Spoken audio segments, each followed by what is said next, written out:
CPIM Thiruvananthapuram ജില്ലാ സമ്മേളനത്തിൽ ആഭ്യന്തര വകുപ്പിന് നിശിത വിമർശനം. MV ഗോവിന്ദന്റെ വൈരുദ്ധ്യാത്മിക ഭൗതികവാദം അറിയണമെങ്കിൽ പോലീസ് സ്റ്റേഷനുകളിൽ പോകണമെന്ന് വനിതാ പ്രതിനിധി ചർച്ചയ്ക്കിടെ പരിഹസിച്ചു.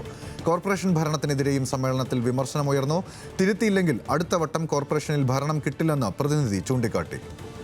വിവരങ്ങളുമായി തിരുവനന്തപുരത്ത് നിന്നും അർജുൻ രാജ് ചേരുന്നുണ്ട്. അർജുൻ, ശക്തമായ വിമർശനങ്ങളാണ് ജില്ലാ സമ്മേളനത്തിൽ ഉയർന്നത്. എന്താണ് ഇന്നുണ്ടായ സംഭവ വികാസങ്ങൾ, വിമർശനങ്ങൾ, വിശദാംശങ്ങൾ?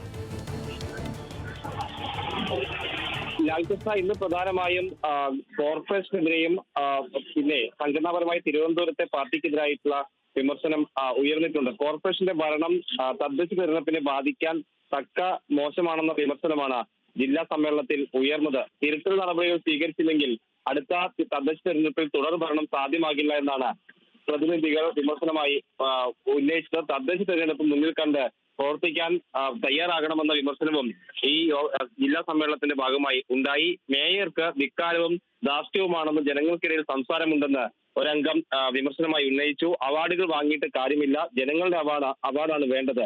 അതിൽ മേയർ ആര്യ രാജേന്ദ്രൻ പരാജയമാണെന്ന തരത്തിൽ വിമർശനമുയർന്നു. മറ്റൊരു പ്രധാനപ്പെട്ടത് മധു മുല്ലശ്ശേരി, ഏരിയ സെക്രട്ടറിയായിരുന്ന മധു മുല്ലശ്ശേരി പാർട്ടി വിട്ടതുമായി ബന്ധപ്പെട്ട് സംസ്ഥാന ജില്ലാ നേതൃത്വത്തിനെതിരായിട്ടുള്ള വിമർശനം ഉയർന്നിട്ടുണ്ട്. മുല്ലശ്ശേരി മധു കഴക്കൂട്ടം വഴി പോയപ്പോൾ വെറുതെ കസേരയിൽ കയറി ഇരുന്നതല്ല, ജില്ലാ സംസ്ഥാന നേതൃത്വമാണ് മധുവിനെ ഏരിയ സെക്രട്ടറിയാക്കിയത്.